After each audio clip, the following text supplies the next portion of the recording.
તો વિદ્યાર્થી મિત્રો, આજનો આપણો ટોપિક છે પ્રકરણ નંબર 7 યામ ભૂમિતિ. બોર્ડના પ્રશ્નપત્ર પરિરૂપ પ્રમાણેનો જે ગુણભાર છે આ પ્રકરણ નંબર 7 નો વિભાગ A માં એક પ્રશ્ન પૂછાય છે 1 ગુણ. એવી જ રીતના વિભાગ B માં બે પ્રશ્ન પૂછાય છે, બે દાખલા હોય છે એના 4 ગુણ, અને વિભાગ C માં પણ બે એના 6 ગુણ, અને વિભાગ D માં એક પણ પ્રશ્ન આ પ્રકરણમાંથી પૂછાતો નથી. માટે આ પ્રકરણમાંથી કુલ 5 પ્રશ્ન પૂછાય છે અને એનો ગુણભાર છે 11 માર્ક્સ. તો હવે આપણે આ પ્રકરણની અંદર કેટલી ઓછી મહેનતે અને કેટલા પ્રકારના દાખલાઓ કરીને અને 11 માર્ક્સને આપણે કવર કરી શકીએ એ માટેનો પ્રયત્ન કર્યો છે. સૌપ્રથમ પ્રકરણની શરૂઆતની અંદર પ્રકરણની અંદર આ 4 પ્રકારના સૂત્રોનો ઉપયોગ થાય છે, જેમાં સૌપ્રથમ સૂત્ર છે બે બિંદુ આપેલા હોય જે વચ્ચેનું અંતર શોધવાનું. ધારો કે બિંદુ P ના યામ x1 y1 છે, બિંદુ Q ના યામ છે x2 y2 છે. એ વચ્ચેનું જો આપણે અંતર શોધવું હોય તો એ માટેનું અંતર સૂત્ર છે PQ બરાબર વર્ગમૂળમાં x2 x1 નો વર્ગ પ્લસ y2 y1 નો વર્ગ. ત્યારબાદ એક નોંધ માં આપણે લખેલ છે કે જો બિંદુ P xy આપેલું હોય અને એનું ઉગમ બિંદુથી અંતર પૂછાયું હોય, બોર્ડની પેટર્ન દર વર્ષે આ પ્રકારનો પ્રશ્ન પૂછાય કે ઉગમ બિંદુથી અંતર પૂછ્યું હોય તો આ પ્રકારના પ્રશ્નની અંદર માત્ર આપણે ડાયરેક્ટ સૂત્ર મૂકી દેવાનું વર્ગમૂળમાં x2 y2, અને આ પ્રકારનો દાખલો પ્રકરણ 7 માંથી 1 માર્ક્સ ની અંદર પૂછાતો. તો ડાયરેક્ટ આ સૂત્ર. આગળ જોઈએ તો વિભાજન સૂત્ર. બરાબર, આપણને આપ્યું હોય કે બિંદુ A x1 y1 B x2 y2 ને જોડતા રેખાખંડનું m1 જેમ m2 ગુણોત્તરમાં અંતર વિભાજન કરતા બિંદુ P xy ના યામ શોધો. તો એ માટેનું સૂત્ર છે m1 x2 m2 x1 ના છેદમાં m1 m2 m1 y2 m2 y1 ના છેદમાં m1 m2. અહીં m1 અને m2 શું છે? ગુણોત્તર છે. ધારો કે 1:2 ના પ્રમાણની અંદર ગુણોત્તર કરી તો આ m1 m2 લઈશું. એક આપણે સૂત્ર આપણે જોઈએ તો મધ્યબિંદુના યામનું સૂત્ર છે. બરાબર, તો મધ્યબિંદુ તરીકે આપણે જો ધારો કે આપણને કોઈ રેખાખંડ આપેલ છે, એક રેખાખંડ આપણને આપેલ છે, આના યામ કઈ આપ્યા છે? આપણને નાના કઈ યામ આપ્યા છે. ધારો કે આનું x1 y1 છે યામ, આના યામ છે x2 y2. હવે આનું મધ્યબિંદુનું આપણે જો યામ શોધવા હોય તો મધ્યબિંદુના યામ માટેનું સૂત્ર આપણને મળે છે x1 x2 ભાગ્યા 2 y1 y2 ભાગ્યા 2. બસ આ 4 સૂત્રનો આપણે ઉપયોગ કરીને આ ચેપ્ટરની અંદર આપણે સફળતા મેળવીશું. આગળ જોઈએ વિભાગ A ની અંદર બોર્ડની પરીક્ષામાં પૂછાયેલ દાખલાઓની અંદર વાત કરીએ તો સૌપ્રથમ આપણને પૂછવામાં આવેલું છે કે બિંદુ M જેના યામ છે x અને y નું ઉગમ બિંદુથી અંતર. તો આપણે હમણાં જ વાત કરી ઉગમ બિંદુથી અંતર હોય તો એની માટેનું સૂત્ર આપ્યું હતું. ઉગમ બિંદુથી અંતર જ્યારે પણ આપણને પૂછવામાં આવ્યું હોય તો અહીંયા x અને y છે એટલે x2 y2 એનું વર્ગમૂળ. બરાબર છે, તો સીધું જ આપણને આ સૂત્ર છે, આમાં કઈ દાખલો ગણવાની જરૂર નથી. સેમ એ પ્રકારનો દાખલો આપણને બીજો આપ્યો છે કે બિંદુ P જેના યામ છે M N જેનું ઉગમ બિંદુથી અંતર આપણને પૂછ્યું છે. તો અહીંયા કશું ફેરફાર નથી કર્યો. અહીંયા આગળ જે રીતના યામ x અને y આપ્યા છે એ રીતના M અને n આપ્યા છે. તો x ને y ની જગ્યા ઉપર m અને n એટલે આપણે લખી શકીએ વર્ગમૂળમાં n નો વર્ગ વત્તા n નો વર્ગ.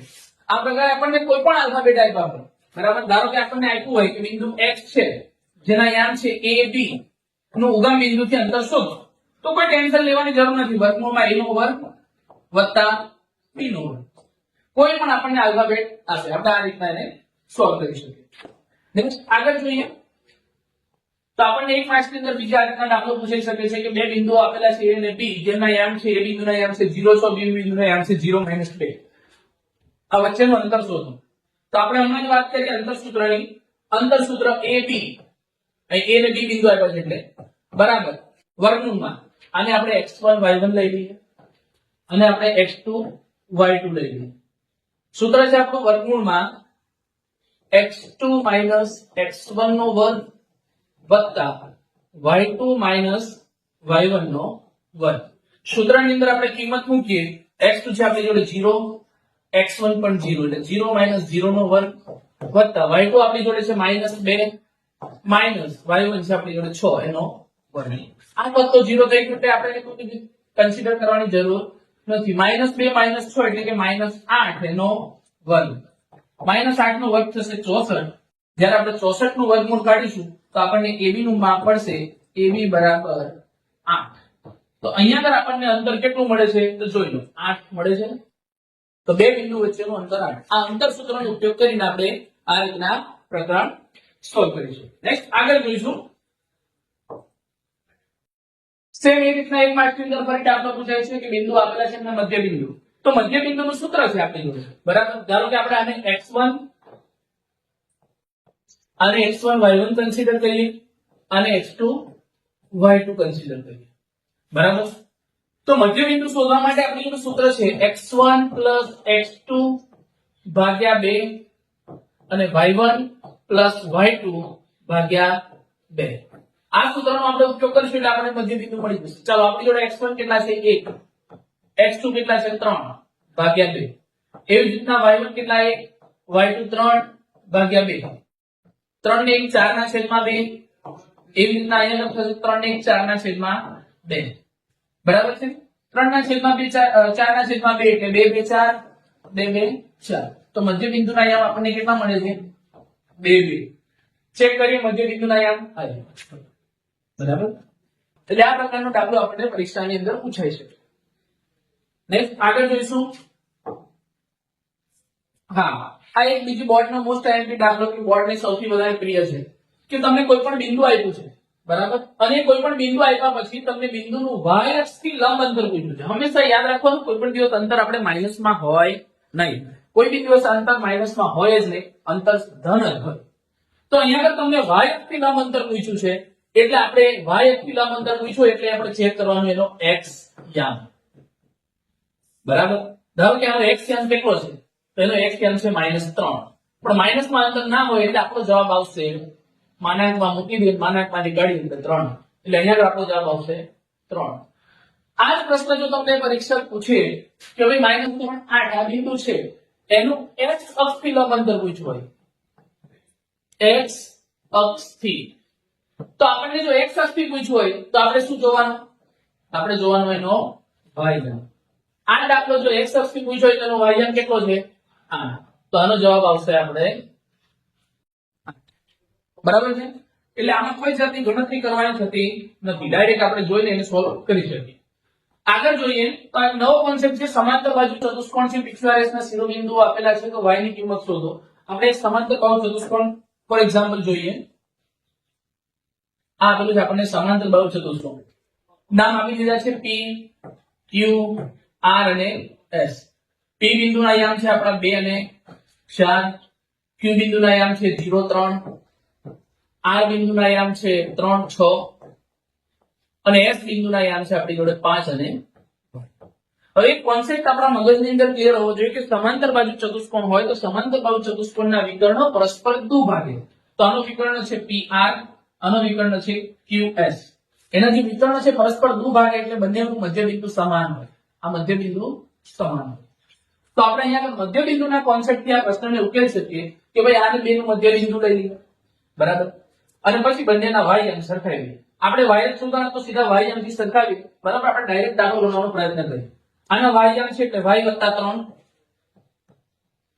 ભાગ્યા 2 મધ્ય બિંદુ માટે, બરાબર. આનો y યામ લઈએ તો 4 + 6 ભાગ્યા 2. આ 2 2 કેન્સલ થઈ જશે એટલે આપણે જોઈએ y બરાબર 6 × 4 10. આ +3 થી ભાગ જાય તો -3. તો y બરાબર આપણને જવાબ મળી જાય સીધો 7, બરાબર. એટલે આ રીતના આપણે ડાયરેક્ટ સ્માર્ટ વર્ક કરીને પણ માર્ક્સ મેળવી શકીએ. અહીંયા આગળ આપણને એક માર્ક્સની અંદર હેતુલક્ષી પૂછાય એમાં રીતની કોઈ જરૂર હોતી નથી, એટલે આખી રીત કરવાની કોઈ જરૂર નથી. આપણને અહીંયા y પૂછ્યો છે તો ખાલી y યામ સરખાઈને આપણે ગણતરી કરીશું. આગળ જોઈએ. હવે આ દાખલા છે 2 માર્ક્સની અંદર પૂછાઈ શકે એવા દાખલા, બરાબર, કે બિંદુ P અને Q થી સમાન અંતરે આવેલું હોય તેવું y અક્ષ પરનું બિંદુ શોધો. અહીંયા આગળ કોઈ જ જાતની કોઈ માથાકૂટ કરવાની જરૂર નથી. આપણને એટલી વસ્તુ ખબર હોય જોઈએ કે ધારો કે બિંદુ P છે, બિંદુ P ના યામ છે 6 અને 5. એવી રીતના અહીંયા આગળ બિંદુ Q આવેલું છે, બિંદુ Q ના યામ છે -4 અને 3. આનાથી સમાન અંતરે આવેલું હોય તેવું y અક્ષ પરનું બિંદુ. હવે શું y અક્ષ પરનું બિંદુ કીધું છે ને એટલે એનો x યામ 0 હોય એવું યાદ રાખવું પડે આપણે, બરાબર. માની લઈએ કે અહીંયા આગળ એ બિંદુ છે બંનેથી સમાન અંતરે આવેલું છે. એ બિંદુ જ્યાં બંનેથી સમાન અંતર આવે તો એ બિંદુનો જે x યામ છે 0 હશે અને y યામ કંઈક હશે. બરાબર છે? હવે બસ આપણને ખબર પડી ગઈ. હવે આ બેનું અંતર અને આ બેનું અંતર સરખું છે. માટે આપણે અંતર સૂત્રનો ઉપયોગ કરવાનો અને PA બરાબર QA આ સૂત્રનો ઉપયોગ કરીને સોલ્યુશન આપશું અંતર સૂત્રની મુજબ તો આપણને સીધો આગળ y અક્ષ y અક્ષ પરનું બિંદુ જે છે આપણને મળી જશે. બરાબર? એટલે અંતર સૂત્ર સીધો આની અંદર લગાવવાનું. બરાબર? એટલે આ સમજી આગળ જોઈએ તો બિંદુ આપણને PQ વચ્ચેનું અંતર અહીં આપી દીધું છે. હવે તો અંતર આપી દીધું તો y ની કિંમત શોધો. બરાબર? આપણને બે માર્ક્સ મળેલા મોસ્ટ ટાઈમ દાખલાની અંદર કન્સિડર થાય છે. ધારો કે હું આને લઈ લઉં છું x1 y1 આને લઈ લઉં છું x2 y2. બરાબર?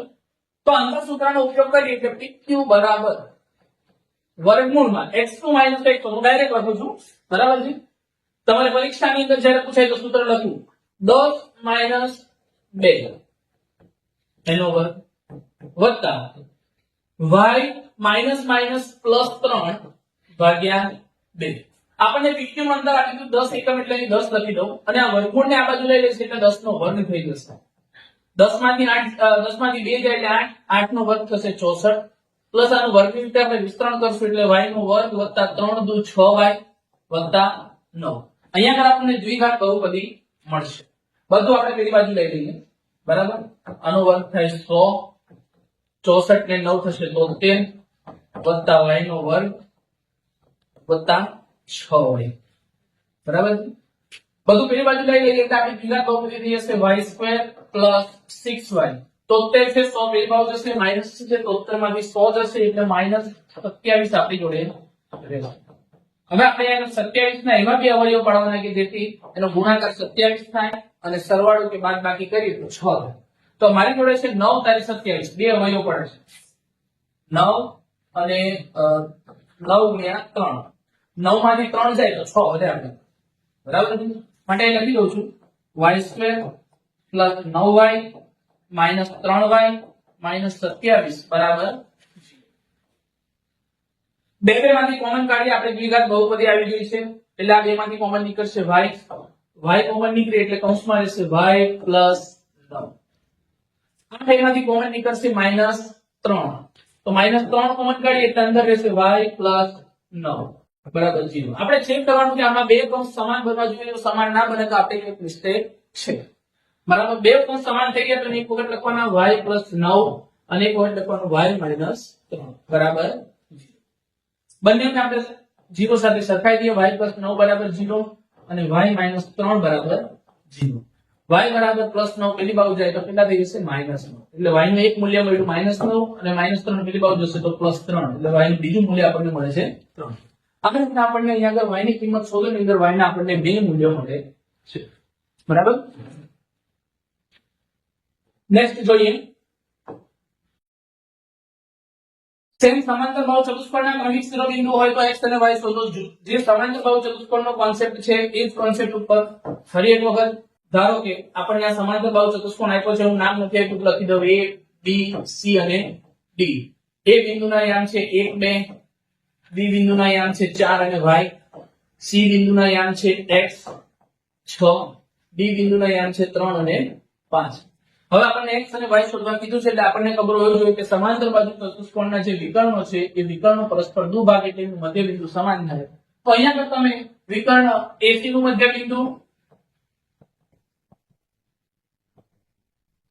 અને વિકર્ણ BD નું મધ્યબિંદુ બરાબર મધ્યબિંદુ સૂત્રની મદદથી આ કરશો અને x અને y આમ આપણે સરખાવી દઈશું એટલે આપણને x અને y નું મૂલ્ય મળી જશે. બરાબર? સેમ જે રીતના એક માર્ક્સમાં દાખલો પૂછાયો તો એ જ રીતના અહીંયા આગળ બે માર્ક્સમાં પણ પૂછાઈ શકે 3 માર્ક્સમાં પૂછાઈ શકે. બરાબર છે? અહીંયા આગળ આપણને બિંદુ -4 6 એ બિંદુ a અને b ના રેખાખંડનું કયા ગુણોત્તરમાં વિભાજન કરે છે બધું એટલે આપણે અહીંયા આગળ જોઈએ કે વિભાજન બિંદુ આ છે આપણી જોડે આ આપણું વિભાજન બિંદુ છે. બરાબર? આ આપણી જોડે છે x1 y1 લઈ લઈએ અને આપણે x2 y2 લઈ લઈએ. બરાબર? તો વિભાજન બિંદુના યામનું સૂત્ર છે આપણી જોડે x y બરાબર m1 x2 plus m2 x1 છેદમાં m1 પ્લસ m2 એવી જ રીતના m1 y2 plus m2 y1 છેદમાં m1 પ્લસ m. અહીંયા આગળ આપણે m1 અને m2 નો ગુણોત્તર શોધવાનો હોવાથી આપણે કોઈ પણ એક જ યામને સરખાવી દઈશું. બરાબર છે? એક યામને સરખાવીએ એટલે x ની કિંમત મૂકીએ બરાબર m1 x2 plus m2 x1 છેદમાં m1 પ્લસ m2. x એટલે કેટલા છે? વિભાજક બિંદુનો x યામ -4. m1 x2 આપણી જોડે છે 3 પ્લસ m2 x1 આપણી જોડે છે -6 છેદમાં m1 પ્લસ m2. અહીંયા આગળ આપણે શું કરશું? m1 m2 ના જોડે ગુણી દઈશું એટલે અહીંયા આગળ થશે -4m1 -4m2 બરાબર 3m1 -6m2 plus minus minus 6m2. હવે m2 વાળા એક બાજુ ને m1 વાળા એક બાજુ એટલે -6m2 આ બાજુ લઈ આવે એટલે +6m2 થઈ જશે. -4m2 એવા ને એવા રહેવા દઈએ. 3m1 તો અહીંયા આગળ ઓલરેડી છે. -4m1 પેલી બાજુ જશે તો +4m2. 6 માંથી 4 જાય તો 2m2 અને 4 ને 3 7m1 માટે 2/7 બરાબર m1 ના છેદમાં m2 માટે આપણને m1 જેમ m2 જે આપણને મળશે એ મળશે 2/7. તો આપેલ બિંદુ એ 2/7 ના ગુણોત્તરની અંદર વિભાજન કરે છે. આમ પૂછે આ 3 માર્ક્સની અંદર દાખલો પૂછાય છે. આગળ જોઈએ તો બિંદુઓને જોડતા રેખાખંડના ત્રિભાગ બિંદુના યામ છે. તો અહીંયા આગળ આપણે શું કરીશું? ત્રિભાગ બિંદુના યામ છે બરાબર. ધારો કે આ એક બિંદુ છે અને આ બીજું બિંદુ છે. બે બિંદુને જોડતો રેખાખંડ છે બરાબર. ધારો કે આ a બિંદુ છે, આ b બિંદુ છે. રેખાખંડ છે એના ત્રિભાગ એટલે 3 ભાગ થવા જોઈએ. સરખા 3 ભાગ થયા. ધારો કે આપણે આને x લઈ લઈએ અને આ બિંદુનું નામ છે y. અહીંયા આગળ આપણે ગુણોત્તરનો ઉપયોગ કરી શકીએ. ધારો કે આ x બિંદુ જે છે એ રેખાખંડ AB નું a તરફથી 1/2 ના ગુણોત્તરમાં વિભાજન કરે છે. માટે m1 જેમ m2 બરાબર 1/2 લઈશું. આ રીતના આપણે ગણતરી કરશું ગુણોત્તર સૂત્રની અંદર મૂકીને બરાબર વિભાજન સૂત્રની અંદર તો આપણને આ મળી જશે x ના યામ. ત્યારબાદ તો આપણને x ના યામ મળ્યા પછી આપણે મધ્ય બિંદુનો ઉપયોગ કરીને y ના યામ શોધીશું. શાનો ઉપયોગ કરીને? મધ્ય બિંદુ x અને b માટે બરાબર. એટલે આ રીતના દાખલો આપણે ગણીશું. આ દાખલો પરીક્ષાની અંદર પૂછાય. ત્રિભાગની જગ્યા ઉપર તમને ઘણી વખત પરીક્ષાની અંદર અહીંયા આગળ ત્રિભાગ છે એવી રીતના ઘણી વખત 4 ભાગ પૂછાય. તો 4 ભાગ પૂછાય તો કોઈ પણ પ્રકારે ટેન્શન લેવાની જરૂર નથી. આપણે 4 ભાગ પૂછાય એટલે ધારો કે હું અહીંયા આગળ a અને b બિંદુ લીધા છે એના 4 સરખા ભાગ કરું છું બરાબર. તો આને નામ આપી દઉં x y અને z. તો 4 સરખા ભાગ કરું છું તો અહીંયા આગળ જો આ y એટલે શું? તો કે સાહેબ a નું મધ્ય બિંદુ. પછી z એટલે શું? તો કે y નું મધ્ય બિંદુ. અને x એટલે શું? તો કે ax નું મધ્ય બિંદુ. અહીંયા આગળ તો વિભાજન સૂત્રની જરૂર જ ના પડે. તમે મધ્ય બિંદુના સૂત્રનો ઉપયોગ કરીને પણ આ 4 ભાગ બિંદુનો યામ શોધી શકો. આગળ જોઈએ તો બોર્ડની પરીક્ષાની અંદર સૌથી વધારે પૂછાતો બરાબર અને સૌથી વધારે પ્રિય અને સૌથી સહેલો દાખલો એવું કહી શકીએ 2 માર્ક્સમાં 3 માર્ક્સની અંદર આવી શકે તો એવો દાખલો કે AB વર્તુળનો વ્યાસ છે. ધારો કે હું એક વર્તુળ દોરું છું બરાબર. એમાં આ AB એ શું છે? વર્તુળનો વ્યાસ છે. વર્તુળનું કેન્દ્ર છે અને ધારી લઈએ આપણે વર્તુળનું કેન્દ્ર O છે એના યામ છે 2 - 3 અને B બિંદુના યામ છે 1 અને 4. તો બિંદુ A ના યામ શોધો. તો અહીંયા તમે જુઓ વર્તુળનો વ્યાસ છે તો વર્તુળનું કેન્દ્ર શું છે? વ્યાસનું મધ્ય બિંદુ કહેવાય. માટે અહીંયા આગળ મધ્ય બિંદુનો સૂત્રનો ઉપયોગ કરી શકીએ. મધ્ય બિંદુના યામ નો સૂત્રનો ઉપયોગ કરીએ. ધારો કે A ના યામ લઈ લઈએ આપણે x1 અને y1. આ આપણી જોડે છે x2 y2 બરાબર. તો સૂત્ર આવે x1 + x2 ભાગ્યા 2 y1 + y2 ભાગ્યા 2. મધ્ય બિંદુ આપણું છે O.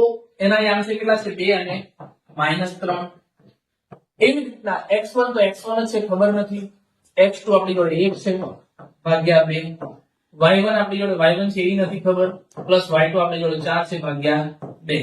અહીંયા આગળ યામોને સરખાવતા, બરાબર. x યામ જોડે x યામને સરખાવીએ એટલે 2 બરાબર x1 + 1 ભાગ્યા 2. આ બાજુ ગુણાઈ જશે એટલે 2 2 4 +1 આપણે જોયું છે -1 એટલે x1 ની કિંમત આપણને મળશે 4 માંથી 1 જાય તો 3. એવી રીતના જો આપણે y યામને સરખાવીએ, બરાબર, આ રહ્યો આપણો y યામ, બરાબર, તો -3 બરાબર y + 4 ભાગ્યા 2, બરાબર. આ ગુણાઈ જશે એટલે 2 તરી 6 કેવા થઈ જશે માઈનસ, બરાબર, અને +4 અમે જો છે એ પણ થઈ જશે -4 બરાબર y, માટે આપણને y ની કિંમત પડી જશે -10. એટલે એ બિંદુના યામ આપણા છે એ કેટલા થઈ જશે? એ બિંદુના યામ 3 - 10, બરાબર. એટલે આ રીતના આપણે દાખલો સોલ્વ કરીશું. નેક્સ્ટ આગળ જોઈશું. સમબાજુ ચતુષ્કોણ છે એના ક્રમિક શિરોબિંદુ આપેલા હોય તો ક્ષેત્રફળ શોધો. તો સિમ્પલ વસ્તુ કહી દઉં તમને કે સમબાજુ ચતુષ્કોણ છે એમાં સમબાજુ ચતુષ્કોણ દોરી દીધો, બરાબર છે. નામ આપી દઉં છું, અહીંયા આપેલા નથી તો A B C D બધાના યામ આપણને આપેલા છે. તો આપણે શું કરવાનું? અંતર સૂત્રનો ઉપયોગ કરીને વિકર્ણ BD શોધવાનું અને વિકર્ણ AC. હવે સૂત્ર છે કે સમબાજુ ચતુષ્કોણનું ક્ષેત્રફળ બરાબર 1/2 ગુણ્યા 2 વિકર્ણોનો ગુણાકાર, બરાબર. એક વિકર્ણ AC એનું મૂલ્ય મેળવી લઈશું, બીજો વિકર્ણ BD એનું મૂલ્ય મેળવી લઈશું અને બંનેનો ગુણાકાર કરીશું 1/2 ગુણ્યા 2 વિકર્ણનો ગુણાકાર, તો આપણને આ રીતના સમબાજુ ચતુષ્કોણનું ક્ષેત્રફળ મળી જશે. તો આ રીતના આપણે મહત્તમ ને મહત્તમ આ પ્રકારના દાખલાઓની પ્રેક્ટિસ કરી અને આ ચેપ્ટરના પૂરેપૂરા ગુણ મેળવી શકીએ. એની અંદર સૌથી અગત્યનું આપણને આ સૂત્ર 1, સૂત્ર 2, સૂત્ર 3 અને આ સૂત્ર 4, આ 4 સૂત્રનો ઉપયોગ કરી અને આપણે બધા દાખલાઓની અંદર સોલ્વ કરી શકીએ. આ 4 થી વિશેષ સૂત્રનો ઉપયોગ કરવાની કોઈ જરૂર છે નહીં. તો આજે આપણે આટલું રાખતા